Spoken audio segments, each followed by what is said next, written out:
Selamat datang di podcastnya Antonio Blanco. Bukan. Oke, selamat datang di podcast Belinski bersama Maharani dan Antonio Blanco sebagai bintang tamunya. Tepuk tangan dulu. Halo. Oke, biasanya kalau di YouTube gua tuh kayak mesti private dari gitu Rusia udah bersama sama Konator Partena, boom. Iya, gitu. nyet. Pripskiat. Ya. Antonov. Antonov. Jadi kalau nama kan Antonio. Antonio. Kalau di Jawa namaku Anto. Anto. Bisa Kalau semua di ya. Rusia namaku Antonov. Oke. Lebih keren namanya ya. Iya. Kalau kita nggak bisa diubah. Terus iya Rani. Turinka. Kan? Ranusya. Ranius kah? Oke loh. Hari ini kita berada di tuan rumahnya Museum Blanco dan pastinya bersama Antonio ya.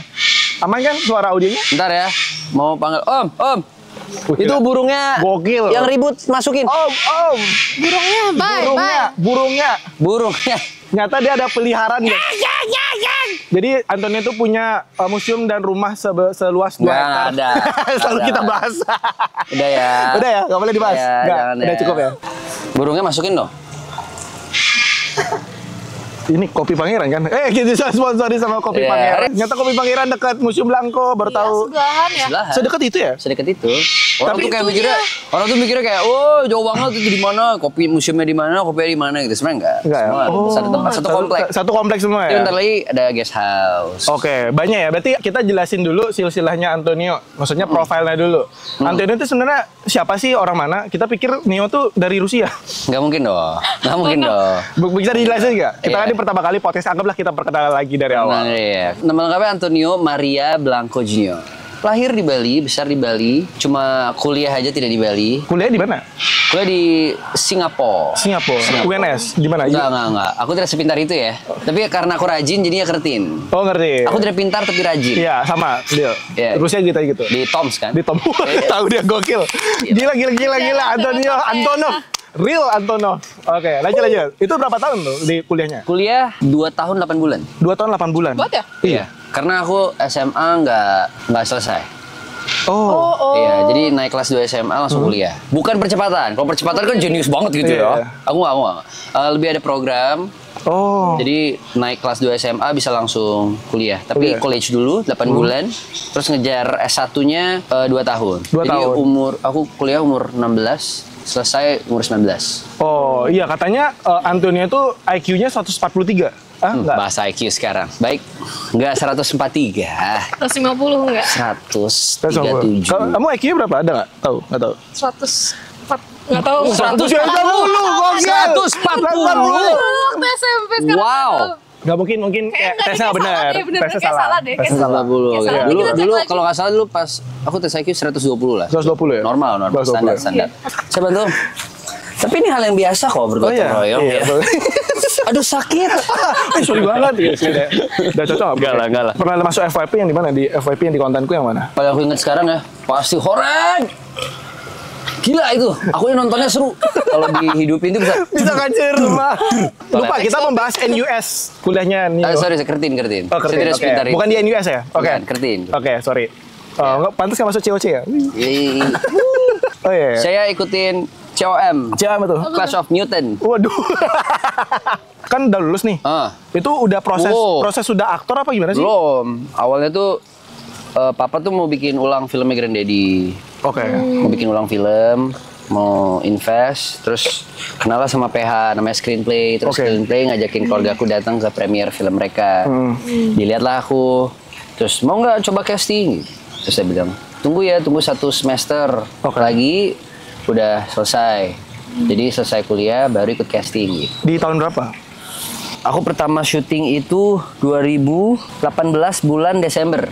Pertama kali banget depan kamera. Pertama kali katanya dilempar sendal. Bukan lempar sendal. Hampir. Kenapa dari awal mulai pelukis tiba-tiba jadi aktor gitu? Memodifikasi pelukis itu. Oke. Iya, jadi kan pelukis pada umumnya ngelukis. Kalau aku peluk dan kis. Jadi biar beda sedikit. Masih ya? Biar lebih modern, Jadi kan gini, kita tuh kan harus bisa mengikuti perkembangan zaman. Kalau kita dari zamannya Granddaddy tahun 52 sampai 2018, pelukisnya masih sama terus. Pasti orang ada rasa kayak pengen sesuatu yang baru. Makanya di generasi ketiga, di aku harus pelukisnya beda. Peluk dan Kiss. Ya, itu. Gitu. Udah ya, cari jodoh dulu lah. Peluk dan kiss. Oh ya, peluk dan kiss. Kiss. Tuh udah kode tuh. Enggak. Sikap. Kamu masih kenapa masih bahas itu sih? Udah. Udah ganti. Udah ganti. Namanya kotor. Ih, kotor. Elah. Kita kan terakhir ketemu itu collab kan, collab sama Oh, sama itu Anggi juga. posisinya berbeda. Oh, posisinya berbeda. 180 derajat berbeda. Berarti bukan aku yang duda, habis itu Nio yang punya pasangan nih kebalik nih. Sekarang sudah kebalik 180 derajat. Gak punya pacar? Saya Ya. saya tidak punya pacar. Yang dikasihani dan memperhatikan tidak ada. Enggak ada yang gini-gini. Nggak ada. Nggak ada. Bersihin bajunya kotor, nggak ada. Nggak ada ya. Jadi ya intinya Granddaddy dia datang dari Amerika. Dia tuh baca buku judulnya The Island of Bali. Dia menceritakan kayak ada satu pulau di Bali, ujung dunia. Pulau itu kayak surga katanya. Oke. Katanya itu namanya Bali. Oke. Akhirnya dia ke Bali lah. Pas nyampe di Bali, dia akhirnya ke Ubud. Disambut sangat baik oleh Raja Ubud. Oke. Raja Ubud terus dikasihlah tempat gubuk kecil. Dibangunkan sebuah gubuk. Dan gubuknya masih ada sampai sekarang ya. Maksudnya udah posisi gubuknya masih ada. Masih ada. Di samping studio tadi. Di situ Granddaddy bikin lukisannya. Nggak cerita ya lukisannya bilang lah zaman sekarang kan booming viral karena Soekarno suka, banyak orang-orang besar suka banget sama lukisan Granddaddy. Jadi Granddaddy pameran ke seluruh dunia untuk berapa ya, 5 tahun atau 6 tahun nggak balik-balik ke Bali, pokoknya pameran. Jadi pameran itu tentang Bali, keindahan Bali, terus tarian Bali, penari Bali, plus Oma juga ikut dan Oma yang jadi penarinya. Jadi pamerannya sambil ada tarian Bali. Nah, jadi itu benar-benar jadi daya tarik orang di luar sana, orang Eropa. Terus akhirnya Granddaddy undang untuk datang ke Bali. Gitu. Akhirnya singkat cerita nama Granddaddy besar, bisa menarik banyak wisatawan untuk datang ke Bali, khususnya ke Ubud gitu. Berarti jadi rame, dikenal. Granddaddy sendiri memang salah satu yang bisa dibilang yang salah promosiin satu lah, yang salah satu. Iya, yang soalnya setauku yang bikin Bali rame itu zaman dulu memang orang-orang luar gitu loh. Betul. Seingatku tuh kayak fotografer apa sih? Pokoknya dia kayak bikin buku gitu. Betul, ada fotografer, tapi mungkin bisa dibilang seniman aja kali Iya, ya. seniman aja kali ya. Let's say contoh salah satunya Kova Rubias namanya. Oh ya, tuh deh. Dia penulis, tapi dia juga pelukis. Iya. Dan mereka itu kan istilahnya orang-orang kaya di Eropa, Iya. ya kan? Jadi mereka koneksinya banyak. Iya. Nah, jadi mereka nulis buku. Ada gambar-gambarnya. Iya, mereka bawa ke Eropa, terus orang Eropa ngeliat, wow di mana ini? Gitu. Iya. Dulu kan belum ada internet ya guys ya, Benar-benar. tidak Iya, semudah iya, benar. sekarang. Buku. Jadi penyebarannya ya lewat lukisan, lewat foto dan buku. Oh iya. Gitu. Jadi emang ada pameran gitu loh sayang. Sorry. sorry. Ya denger sayang itu kayak gimana Iya, gitu. gimana? Salah. Sayang. Iya, salah ya. Berarti itu silsilah keluarganya ya. Berarti kok Manggil Rani apa nih? Sayang, panggilannya apa? Sayang, babe. kalau pas Ranku. temenan masih yangnya tuh keceplosan aja. Pas keceplosan gitu ya? Ya? Iya. Oh, maaf, sorry. Iya. Kalau biasanya Nio manggil nggak ada ya, lupa. Oh, biasanya kan? Biasanya? Biasanya manggil sayang. Sayang. Nggak boleh yang. Nggak boleh yang. Karena yang tuh kayak dianggap kita males gitu. Oh gitu. Oh, malah lengkap, harus Lengkap, full. mungkin bisa Datang terinspirasi. dari hati dong. Nggak usah diajarin. Meruatkan Anda ya. Nggak usah diajarin ya, tolong. Apalagi kalau di chat. Oh iya. Harus bisa sayang. Nggak boleh sayang. SYG. SYG itu Nggak boleh berarti SYG. nyanyi. Oh itu bagus. Itu artinya males. Pelajaran hari ini ya. Nggak Itu usah. nggak diajarin dia. Nggak usah Itu terinfluence dia. membuktikan sebuah effort loh. Oh iya. Nggak usah terinfluence dia. Buat mereka berdua ribut. Enggak. Ya. Oke, kan udah kita bahas masa lalu keluarganya Antonio Blanco ya. Betul. Kita bahas masa lalunya Antonio Blanco secara personal dan hubungan asmara. Boom. Boom. Ya. Kenapa? Maksudnya kan kita dulu bertiga. Dulu bertiga di mana? Oh, di situ iya, ya? di situ. Di situ Oh, ya? iya. Kebaya Marun. Udah nggak samanya lagi. Udah nggak bersamanya. Tapi dari Nio sendiri waktu pas pacaran bersamanya, itu nggak ada cinlok juga. Sama dianya akhirnya ya cinlok, sama dianya cinlok. Oh. Di sinetron itu kita tidak pasangan di sinetron, tapi kita satu sinetron. Sinetron. Iya, justru kita dulu tuh disebut sama orang-orang pasangan tertukar. Oke, ini pertanyaan menarik nih. Menurut Antonio Blanco, artis sinetron tuh pekerjaannya kan bisa terjadi cinlok kan? Banget. Iya, berarti menurut Nio itu disebut pekerjaan yang red flag gitu? Enggak? Sebenarnya red flag-nya di dalam hal apa gitu ya? Oke. Mungkin kalau red flag dalam hal hubungan ya bisa jadi sinetron itu bisa tempat di mana banyak hubungan kandas, touchy banyak ya. hubungan baru lagi. Karena sinetron itu kan jatuhnya panjang banget ya. Dan setiap hari Iya benar. Ketemu terus. setiap hari ketemu terus dengan memainkan adegan yang romantis setiap saat, pakai ada perasaan lah. setiap Chemistry-nya saat, ya. pasti akan muncul chemistry. Ya sama kayak kalian berdua kan? Kak, daun Tadi mau hijau. minum kopi? Enggak, gimana tadi? Kopinya habis gak sih yang itu? Iya, oh ya. Es. Iya, intinya Iya. begitu. Oke. Karena yang selalu bersama pasti akan mengalahkan yang Yang selalu ada. Enggak, yang Balik balik. dong. Yang bersamanya itu sama yang lainnya itu berarti satu circle juga. yang aku dapat infonya sih satu circle. Tapi di kalangan sinetron. Kalangan sinetron. Kalangan sinetron. Bahkan orangnya sangat aku respect pada awalnya. Cuman maksudnya kayak ini masih, misalnya Nio kan masih syuting kan, bolak-balik Jakarta kan. Iya. Mungkin lusa ke Jakarta lagi nih. Itu masih ada ketemu circle-nya nggak?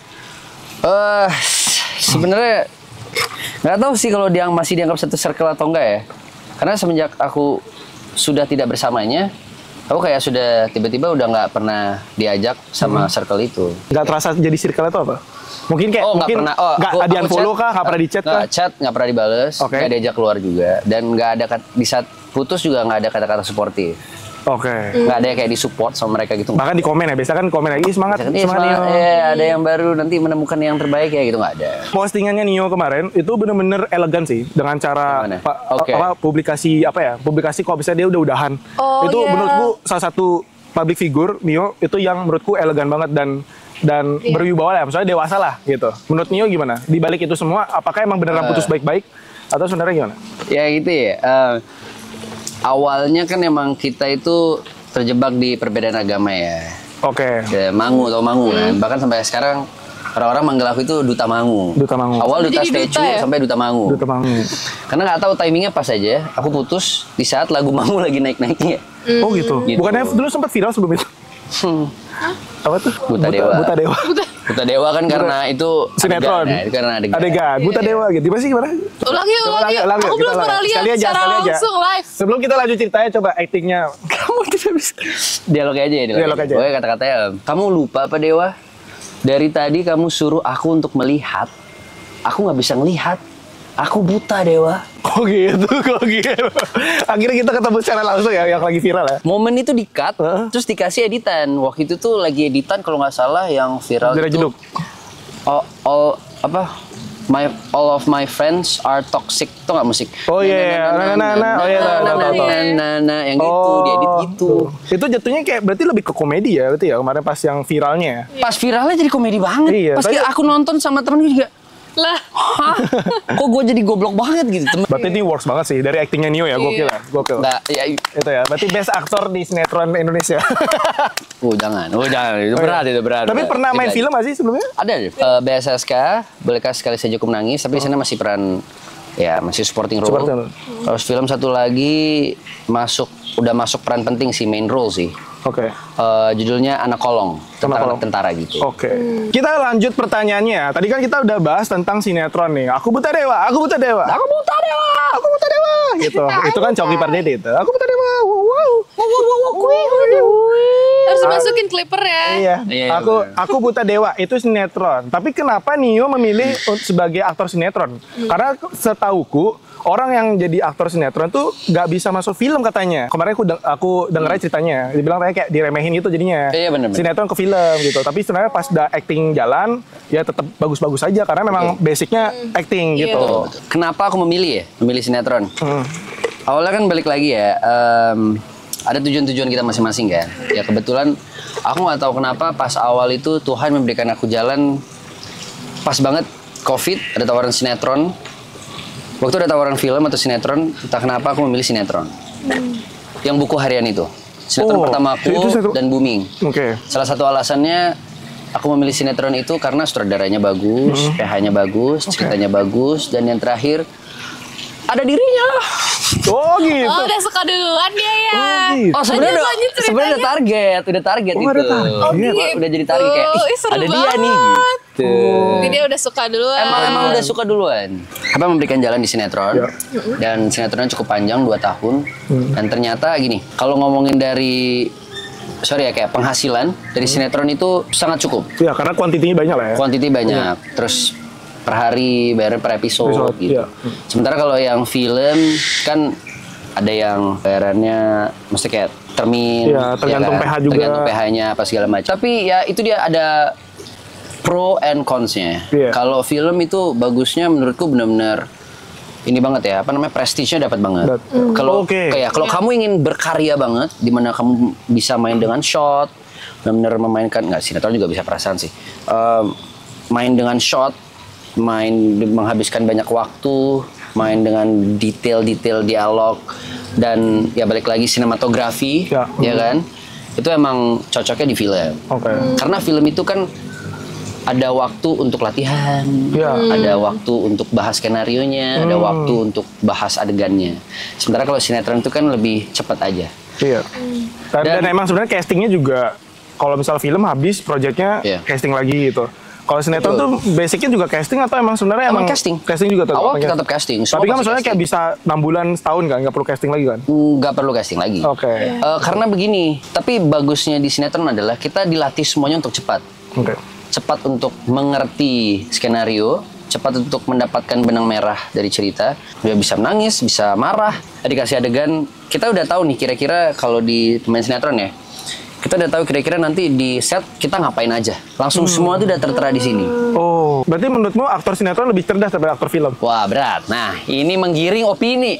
Ini contoh podcast yang menggiring opini. Nggak gitu juga, nggak gitu juga. Jadi semua tuh ada. Sama-sama hebat ya. Jadi gini, intinya kalau ingin semuanya cepet, ya, yang makan waktu, ya tidak makan waktu yang banyak, itu ke sinetron. Kalau ingin benar-benar karya banget, emang harus ke film. Tapi kebetulan kalau untuk saat ini, aku nyaman keduanya. Tapi kebetulan tawaran yang ada tuh pas di sinetron. Jadi kalau tawaran film ya pasti aku ambil. Aku ambil Anak Kolong. Ya, jadi intinya tujuannya Nio sebagai aktor sinetron emang pingin bucin aja intinya itu. Let's go. Ya, waktu itu ada dirinya kan. Makanya gimana? Waktu itu ada dirinya kan. Waktu itu ada dirinya. Kebaya merah. Siapa? Kebaya marun. Kebaya merah. Kebaya marun. Kebaya merah itu siapa ya? Akhirnya kebaya marun. Jalan kita sinetron berjalan. Selesai sinetron masih lanjut terus. Bahkan kita dapat sinetron, akhirnya kita dikasih sinetron berdua sama SCTV. Tapi itu udah pacaran? Udah dong. Oh, udah pacaran. Itu judulnya, cari aja Dia Yang Kau Pilih. Dia Yang Kau Pilih. Itu aku sama Kebaya Marun yang main. Itu udah bener-bener, dapet intens lah ya. Wah, dapet lah. Tabungan bareng lah pokoknya. Kita nabung bareng ya, Salgil. Kita nikah yuk. Akhirnya 4,5 tahun. 4,5 tahun. Lumayan Total ya? 4 tahun 3 bulan lah. 4 tahun 3 bulan ya? Berarti Nio jadi aktor sinetron itu udah berapa tahun? 5 tahun? 6 tahun. 6 tahun. Berarti ketemu si Doi, berarti 4,5. Setelah itu udah nggak lanjut lagi. Itu kaget banget. Maksudnya perasaan Nio waktu pertama kali... sebenarnya mutusin siapa sih? Yang awal mengucap ya itu dia. Berarti awal yang mengucap itu beliau. Terus intinya awalnya aku tidak terima karena... Oh, serius? Iya, karena cukup mendadak sih. Kita tidak ada masalah saat itu. Aku berani bilang hubungan kita tuh sangat green flag. Aku mengerti apa yang dia tidak suka, jadi tidak aku lakuin. Dan dia pun begitu. Kita sangat pengertian banget. Dan menurutku juga udah hubungan yang dewasa dan serius. Dimana kayak kalau kita ada kekurangan, kita bahas. Oh, sayang, kalau aku tadi begini, kamu kayaknya nggak suka. Di mana ya salahku ya? Jadi kita komunikasiin. Kalian juga harus begitu ya? Iya, harus baik ya, oke. Nggak usah disiramain, tolong. Ya, jadi komunikasinya udah sangat bagus. Kita bahkan putus nyambung pun nggak pernah. Sama sekali, Nggak pernah. Demi Tuhan. Belum pernah ngomong putus sama sekali sampai 4,5 tahun itu. Nggak pernah. Hebat loh dia. Ambil tisu dong. Nggak usah. Mau drama dikit nggak? Akhirnya ya udah kita tiba-tiba minta putus hari itu. Padahal jam 6 sorenya kita masih baik-baik aja. Berarti nggak ada yang nge-trigger? Nggak ada. Menurutku sih nggak ada yang nge-trigger. Udah, maksudnya itu jedanya tuh tiba-tiba nelpon aja udah gitu. Ya, kayak gini. Aku kan tipe orang yang selalu berkabar. Kalau nggak chat minimal aku nelpon. Selalu, ya kan. Jadi malam aku pulang syuting, malamnya dia berkabar, terus minta udahan. Tiba-tiba banget. Tiba-tiba banget. Bahkan seminggu sebelumnya hari Minggu, enggak nyampe seminggu, 5 hari atau 6 hari sebelumnya, itu kita masih ada acara fashion show bareng. Di sana ada keluarga aku juga yang support. Jadi keluarga kita sama keluarga aku sama keluarga dia udah deket banget. Oh ya? Udah hubungan yang sangat baik. Berarti normal dong, berarti aman dong. Iya, terus Seninnya juga kita udah dia ketemu, dia makan bareng keluargaku lagi. Ngobrol biasa, nggak ada apa-apa. Ngobrol nggak ada ciri apapun buat dia tiba-tiba sikapnya berubah juga enggak. Maksudnya dari pandangan aku ya. Ini balik lagi dari pandangan aku ya guys ya, maaf. Terus ya tiba-tiba hari itu dia minta udahan. Dia minta udahan, ya aku kaget. Jadi itu fase aku tidak menerima. Jadi mikir ngeprank gitu nggak sih? Kayak tiba-tiba buat enggak mikir sih, gitu. enggak sih. Serius berarti dia Emang ngomongnya. serius. Tapi masih ada project nggak setelah itu? Siapanya? Nio sama Doi. Enggak. Emang enggak. Udah pas udahan, nggak ada kebetulan nggak ada project apa-apa, jadi nggak pernah ketemu lagi gitu. Cuma selang 3 hari sih terakhir kita nggak ketemunya. Cuma nggak disamperin gitu, misalnya kayak kamu kenapa sih yang? Enggak. Dia tiba-tiba aja udah. Oke. Terus aku berusaha untuk nggak mau kita coba Perbaiki dulu. ngomongin baik-baik apa segala macam. Tapi waktu momen itu nangis nggak? Benar-benar kayak, wow. Dari senyumnya nangis sih. Pas banget ya. Pas tengah tahun sih wajar nggak sih? Yang Yes, sayang. sayang. Momen yang mana nih? Kan ada dua Fase Oke. putus dulu. Fase Baru bilang putus dulu. putus. Fase putus Kaget. awal banget. Ya ada, waktu itu aku lagi sama sahabatku ya, lagi syuting. Sama ada Bang Rio, Ronaldo, sama Bang Cakra. Ya mereka berdua lah saksi hidupku waktu aku putus itu. Aku seperti apa. Aku hancur banget lah intinya. Terus tapi untung ada teman-temanku di lokasi syuting. Ada thank you, ada Om Indra Brasko, ada Natasha Wilona, ada Bang Rionaldo, ada Bang Cakra, ada Agatha, semua teman-teman yang di lokasi syuting itu benar-benar ngejelasin ke aku dan support aku kayak Nio, lakuin ini untuk menunjukkan bahwa kamu masih tetap cinta sama. Artinya kamu harus mengikhlaskan. Oh ya, awal di tahapan aku tidak terima karena perbedaan agama itu ya teman-teman semua yang tadi aku sebutin dan support aku, mereka intinya bilang ke aku kayak Nio emang kalian itu susah untuk bertemu, untuk menemukan ujungnya itu susah karena perbedaan iman kan. Dan aku pun harus mengerti. Jadi mereka bilang ini, Nio kalau kamu masih sayang sama dia. Aku bilang iya masih, aku sayang banget sama dia, makanya aku nggak terima aku putus. Kalau kamu sayang sama dia, kamu harus bisa ikhlasin dia. Karena itu bentuk tertinggi kamu dalam mencintai. Kamu harus ikhlasin untuk kebahagiaan dia. Karena semakin kamu tahan perbedaan agama, perbedaan keyakinan ini, itu sama dengan akan menyakitkan dia. Dan ya pokoknya setelah banyak dijelasin sama teman-teman, akhirnya aku menerima. Akhirnya aku ketemu sama dia untuk terakhir kali. Kita ngucapin goodbye satu sama lain. Terus kayak iya, itu sedih banget sih. Dia nangis, aku nangis, terus ya udah kita pisah for good. Tapi dia bilang boleh nggak kita tetap berkabar. Aku bilang ya ayo dong kita berkabar, nggak apa-apa karena bener-bener kayak kapanpun dia butuh aku, dia cari aku, butuh support aku pasti bakalan balas dia. Berarti tetap temenan lah ya, nggak ada yang selek gitu, nggak ada kan? Nggak ada awalnya.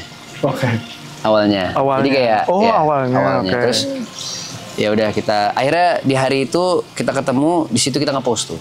Yang caption aku caption itu yang sebenarnya post collab itu ya? Ya, seminggu sebelumnya kita udah pisah. Terus dari situ aku gimana ya? Aku masih sebenarnya deep inside aku masih nggak terima. Bukan nggak terima, kayak sakit banget karena aku udah nganggap dia itu udah segalanya lah. Bahkan kalau mau dianggap ke jenjang serius, aku udah serius banget sama dia. Iya, 4,5 tahun. Dan orang-orang pun tahu, dan aku yakin dia pun tahu. Tapi ya makin lama kita lost contact karena ya aku ngerti permintaan dia biar dia bisa move on. Tapi itu masih melekat sampai sekarang apa emang sekarang udah berdamai aja gitu? Kalau dari cerita kan udah waktu dari saran support dari teman-teman circle itu udah oke lah, statementnya udah oke lah. Cuman kalau untuk saat ini perasaannya gimana? Tentang beda agama, iya. Tapi kalau tentang sahabat itu enggak sih. Karena menurutku ada etikanya kan. Minimal aku minta dia untuk ngomong, untuk ketemu sama aku. Oke, kalau dia nggak berani ketemu, minimal kontak aku. Bukan yang putus tiba-tiba gitu.